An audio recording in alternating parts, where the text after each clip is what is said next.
I call on Simon Watts to make his maiden statement. Mr. Speaker, I look forward to my first term in New Zealand's 53rd Parliament. It is with a sense of humility and awe that I address this House, but it is also with a sense of continuity. I am keen to pay tribute to my predecessors who have represented Auckland's North Shore with distinction, the Honourable Maggie Barry and the Honourable Wayne Mapp. Thank you for all of the support that you have shown me. Support, I'm glad to say and honoured to say, that was echoed around the North Shore. Thanks also to the people of my electorate for the faith that you have placed in me. Without your support, I would not be here today. I see that many of the North Shore team have made their trip down here today. I want to especially acknowledge David, Andrew, Gary, Azita, Judith, Logan and Bradley. The significant contribution that you made to my campaign is greatly appreciated. I also want to thank the many volunteers who got me here today, members of the North Shore National Party and my friends, who ensured that a candidate campaigning in his first election was always supported. You matched my determination to reach out to everyone who lives on the shore with enthusiasm and agility. Because of you, our campaign benefited from fresh perspectives, and because of your efforts, we enrolled voters across the political spectrum in conversations about things that matter, no matter and regardless of the political party they would typically vote for. You helped to achieve this because you understood that there is a new expectation in this country. New Zealand needs leadership that enrolls all of our energies to tackle the tasks facing us. Challenging times demand more than ever that we work together in the interests of all New Zealanders. When we campaigned on the shore to clean up our beaches now, not in a couple of years, I knew that there were people on the left, on the right and in the centre who agreed. They may not have all voted for me, but right now they are demanding action, and quite rightly so. When I stood up in town hall meetings to say that traffic-clogged roads are a nightmare for commuters and the environment, I knew there were people who had never voted National before who nevertheless agreed that we need more ferry services and expansion, not cutbacks. And the harbour bridge is the bane of the lives of everyone who lives on the shore. The lack of a second Waitemata harbour crossing stifles business and chews up time that none of us can afford to waste, regardless of where our political loyalties lie. So I congratulate the volunteers who worked with me to get the important stuff in front of the people, as did the volunteers who supported candidates from all parties across New Zealand. Whatever your politics, you brought a passionate commitment for our democracy, the ideals that make this country exceptional, and I thank you for that. It was certainly an election like no other, and I thank our President, Peter Goodfellow, regional chairs, party office holders and staff who rose to the challenge. I especially want to acknowledge the fortitude and tireless commitment of our leader, the Honourable Judith Collins. In fact, there are so many great people who should be thanked for me being here today. So I'm going to acknowledge them by sharing how they and the experiences they provided me informed my opinions and enriched my understanding of the world. I grew up in a typical rural family with parents who had a healthy respect for the benefits of hard work and a genuine love of the land that provided for us. I remember the time well when my two brothers, Tim and Paul, and I sold windfallen apples at our farm gate to finance a family holiday. And we roped in our cousins to help too.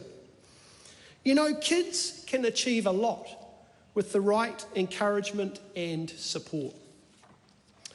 Thanks, Mum and Dad. You are great role models. I knew then, as I do now, that I am very lucky. And as a member of this Parliament, I am acutely aware that too many children throughout this country and in my own electorate don't have the advantages I enjoyed. That knowledge stands beside me today. As an ambulance officer for St John, I've been into homes with black mould on the walls, treated children with breathing problems in overcrowded housing, self-harm due to mental health. And I've been on the roadside with colleagues as we try to save the life of yet another person blighted by drugs and crime. When I decided to complete a Bachelor of Health Sciences in paramedicine and become a paramedic, I wanted to make a difference. But I quickly saw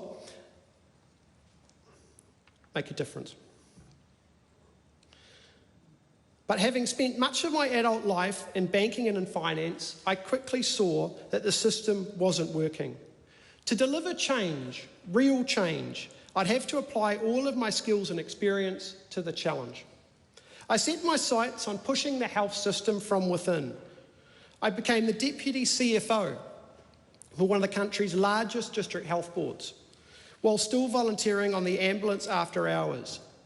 Working simultaneously at both ends of the system opened my eyes to the importance of a bold vision, coordinated approach, and action, not talk. Health and education can't be siloed from our country's economic performance, our strategy for affordable housing, or the importance of providing a self-worth for our citizens. It's all linked. And these challenges need action to sort out not only just the symptoms, but the root cause of these issues. I was diagnosed as a type 1 diabetic at the age of 21 months of old. I've had a lifetime association with a system that is blessed with passionate professionals, yet plagued by broken decision-making. It is time to fix that. We must fix that. We have the people. We undoubtedly have the resources. We must put individuals, families, and communities at the heart of decision-making, not existing government structures and ways of doing things. When I graduated from the University of Waikato with a Bachelor of Management Studies, I, like many New Zealanders, headed overseas to broaden my mind and to gain new experiences. My accounting and finance majors inevitably led me into banking, with stints in Canada and Ireland before moving to London. My OE coincided with the 2008 global financial crisis. At the time, I had a senior role in one of the world's largest investment banks, and that experience is with me today.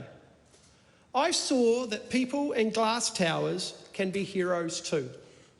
They can work around the clock to save the livelihoods of people they've never met.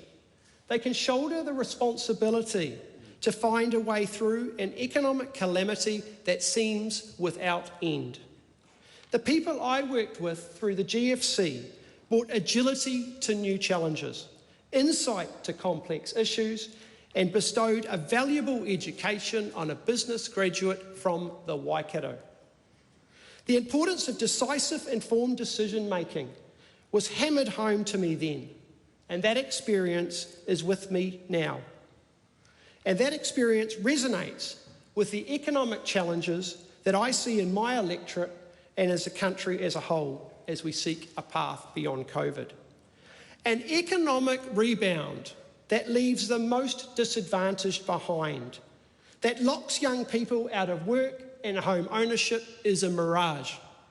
It might look good in the business pages, but if it fails where it counts, in our homes and in our communities, then it's not worth the paper it's written on. Right now, we've got a housing crisis in New Zealand, and yet there's plenty of land to build on. Why can't government, in partnership with iwi, community groups, and the private sector, build and supply superbly designed and built homes that people are proud to live in? All that is lacking is our willingness to look beyond what we've always done and act. In world terms, we are a young country, and we are blessed with enviable resources and creative people. There is no excuses for a lack of vision. My friends and colleagues will tell you that I have little appetite for bureaucracy, excuses, and time wasters. I want action backed by decisive, informed decision making. How do we build an economy that empowers everyone, for everyone to be all that they can be?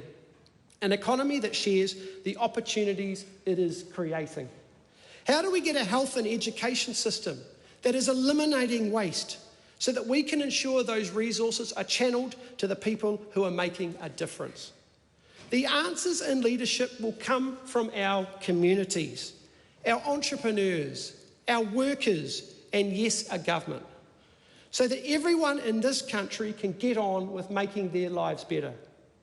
It is no secret that I believe in limited government, but limited doesn't mean being constrained in our vision. It means having a laser focus on the stuff government is meant to be doing, the stuff only government can do: regulate, legislate, investigate, but also cajole, inspire, and lead. Sitting on these benches isn't an opportunity to indulge in our particular and individual interests. Being in government is about getting the important stuff done and not being distracted from that task. Many people throughout this country are capable of making their own decisions. What they want from us is action on the things they can't influence. Limited government creates laws. It builds frameworks and structures for better governance to support our communities. It is focused on the incentives that will enable the private sector to thrive and generate jobs. And it takes a leadership role on protecting our environment. A better government will focus on a bold long-term infrastructure plan, ensuring government spending is not wasteful, spelling out the returns to a nation of that investment, creating an environment that encourages local and foreign investment and ensures incentives align with the outcomes we want as a country. Let's take on these challenges with the vision and teamwork to drive positive change beyond the next election. Our lives are not governed by 3-year intervals. So why is our decision making? New Zealanders expect more of this house than that. We need to put in place the ideas today that will guide this country to 2040, not 2024. It is our responsibility to define a clear roadmap for New Zealand and to put in place the measures that will ensure all Kiwis will get there. Being part of a parliament that's going to define this roadmap for our country and act on it is why we are here.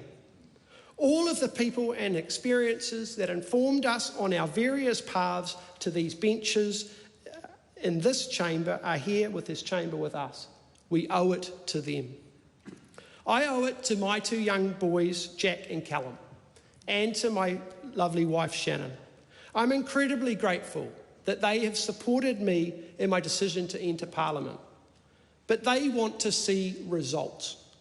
There has to be a reason why I spend half the week away from my family in Wellington. We have to deliver outcomes that will resonate beyond this chamber and continue to resonate for the generations to follow. I want to finish with a vision mentioned only a few years ago about a New Zealand becoming a technology and innovation centre. I'm sure in this chamber today that there will be members who consider that prediction a fantasy. But is it really so unreal to believe that our future is going to be exceptional? Or is it simply that we don't have the confidence to go for it? Look at the ideas and innovation created in this country, just as the rest of the world is struggling. See farmers working flat out, factories producing valuable goods, and people from around the world are hammering on our doors to get into a country they know is exceptional even though we don't sometimes quite believe it. Complacency will condemn us, as will the future generations, if we don't take this opportunity to lift up this country with both hands. Fellow parliamentarians, let's make it happen. I thank the people of New Zealand for this opportunity. I am proud, so very, very proud, to be the National Member of Parliament for North Shore. Tēnā koutou, tēnā koutou, tēnā koutou katoa. Order. Members, there has been permission granted for a waiata. At the conclusion of the waiata, the House will be suspended until 7 o'clock tonight, when it will resume in committee.